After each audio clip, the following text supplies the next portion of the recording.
दूसरा बहुत बड़ा रिग्रेट मेरी लाइफ में रहा जिस दिन मैं रोया लिटरली, वो ये था, मेरी एक फिल्म थी वार, और उसकी शूटिंग शुरू हो गई थी तो पापा हयात थे, पापा जिंदा थे, और पापा ने हमेशा मुझे वो देखना चाहते थे कि यार मैं तुम्हें सिनेमा में कहीं देखना चाहता हूँ। और बड़ी फिल्म थी वो, बड़ी फिल्म थी, बड़ी फिल्म थी, आपकी व्हेन परफॉर्मेंस आई भी। यूज्ड टू टेल हिम के पापा I am doing this, I am doing that, तो वो बड़े खुश होते थे, कहते यार बस आए, बस मैं देखूंगा तुमने क्या किया है। तो द डे, अच्छा उस फिल्म को 4 साल लग गए बनने में। इस दौरानिया में पापा की सेहत जो है वो खराब होती चली गई, और एक वक्त आया कि वो he passed away and the film was still in the process, he couldn't watch it.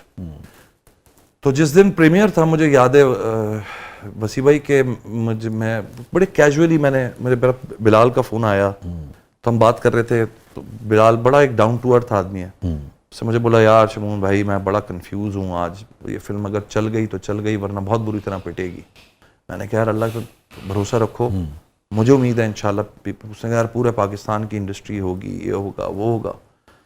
तो मैंने कहा यार अब क्या कर सकते हैं, दुआ ही कर सकते हैं। मैंने तो उससे पूछा कैजुअली, मैंने पूछा हम लोग कैसे बैठ रहे हैं आज सिनेमा में, अभी all sitting together. He said यार I don't know about that but I am going to sit my father, what about you? And that's the moment I started shaking. I started thinking कि I could have said the same word to him. मैं उनसे कह सकता था कि यार मैं भी अपने फादर के साथ बैठूंगा, but he was not there. And I started crying and I just put down the phone. उसका फिर फोन आया बिलाल से, क्या हुआ यार आपने जवाब नहीं दिया? And I said यार can I have an empty seat? So I can put his name on it. Oh, that's one regret I have. And then फिर उस रात को बसी भाई तालियां बजी, लोगों ने मुझे गले लगाया, मुझे गोद में उठा लिया, मुझे सक्सेस एम्प्टी लग रही थी. He was not there to see it, to celebrate that. फिर हुमायूं सईद ने कहा यार मेरे घर आ जाओ सारे, खाना वाना खाते हैं, सेलिब्रेट करते हैं. I went there, मैं सबके साथ मिंगल किया, but that emptiness was there. तो मैं थोड़ी देर के लिए अलग हो गया, क्योंकि मैं चाहता था कि मैं किसी कॉर्नर में जाके पापा के साथ कनेक्ट हो जाऊं. So I went to another room, वहाँ बिलियर्ड रखा हुआ था, I started playing that. And I wanted him कि बस किसी तरह आ जाएं, बस नीचे उतर के आ जाएं और बस देख लें और मुझे गले से लगा लें. और बहुत कम ही अरसा हुआ था पापा को गए हुए. तो फॉर मी दैट पेन ना, आज 14-15 फिल्में कर रही हैं, आज आप के जैसे लोगों के शोज में बैठा होता हूँ,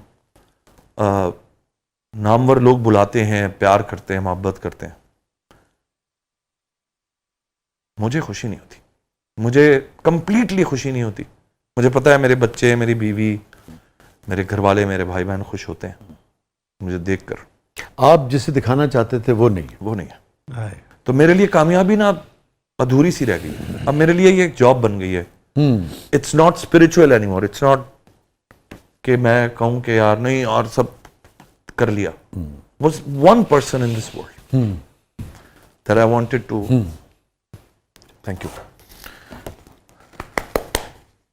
तो बस उनके लिए सब दुआ करें and I hope he's happy with me wherever he is. मेरा तो बहुत उससे इंटरेक्शन था, ताल्लुक रहता था, राब्ता रहता था, और मैं उनका बड़ा एडमायरर था, उनकी तहरीरों का. हमारे सीनियर थे, अल्लाह ताला उन्हें गरीक़ रहमत फरमाए. और उनके कॉन्सेप्ट्स, उनके प्लॉट्स, उनका जुमला बहुत डिफरेंट होता था जी. तो ज़ुबैर साहब के लिए बहुत सारी हमारी दुआएं भी, तालियां भी. और ये वो लोग थे जिन्होंने हमेशा इस आर्ट को, इस मीडियम को लोगों की फलाह के लिए और कुछ कंट्रीब्यूट करने के लिए इस्तेमाल किया. ये फ़र्क था. तो अल्लाह ताला आपको सब्र दे और आपको इस्तकामत दे. और किसी बात पे कभी शमून गिल्ट रहता है? कोई रहा गिल्ट, और बस मैं हमेशा अल्लाह मियाँ से कहता था कि अल्लाह मियाँ अगर मैंने कहीं गलती की है तो इसी ज़िंदगी में ही मुझे उसको सुधारने की ना हिस्स दे दे. मुझे वो रास्ता बता दे जहाँ मैं उस शख्स के पास खुद जाकर उसे गले लगा के माफ़ी मांग सकूं और उसको क्लियरली कह सकूं कि यार ये गलती थी, और इस गलती की वजह ये थी कि तुम्हें ये ना लगे कि यार अचानक क्यों ये रवैया हो गया था, अचानक क्यों मेरे साथ लड़ाई कर ली। और मैंने 90% जो मेरी इस तरह के फ्लॉज थे उन पर मैं अभी भी काम कर रहा हूँ, और मैंने 90% उन लोगों को दोबारा जाके गले लगाया है, उन लोगों से माफ़िया मांगी है क्लियरली। और मुझे कोई शर्म उसमें वो नहीं है कि यार क्योंकि हम इंसान है भाई, गलती होती है। और मैं बड़े मुश्किलात से गुजरा हुआ एक इंसान हूँ, मैंने बहुत कुछ देखा है।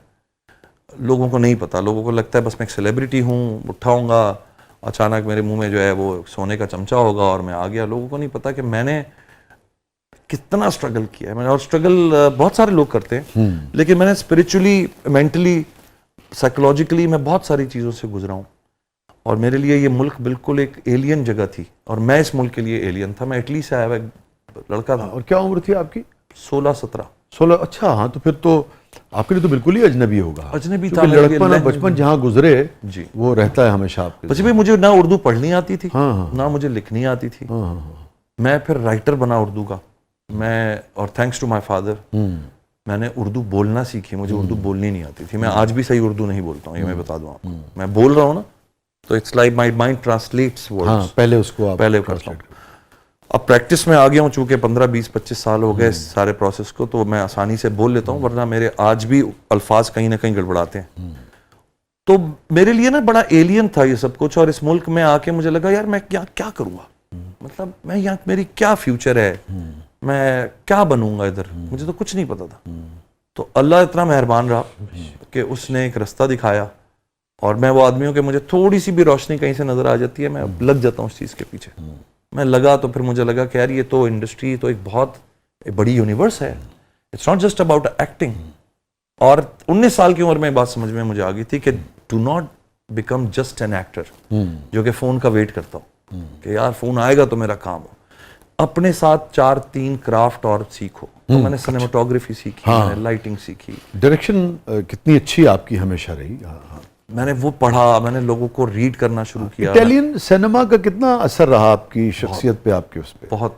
मुझे लगता है जो थ्रिल और एक्टिंग, हाँ, मैंने इसीलिए आपसे, हाँ, ये जो माफिया से रिलेटेड, क्राइम ये से सारा रिलेटेड है, तो ये मैं देखा करता इटालियन सिनेमा का तो बहुत ये सब्जेक्ट रहा है फेवरेट सब्जेक्ट। और बड़े इमोशनल है। अगर आप कभी इटालियन जी, सिनेमा मैं देखिए, यूरोप बड़े में बहुत गया हूँ। हाँ, वो बिल्कुल ही अलग है।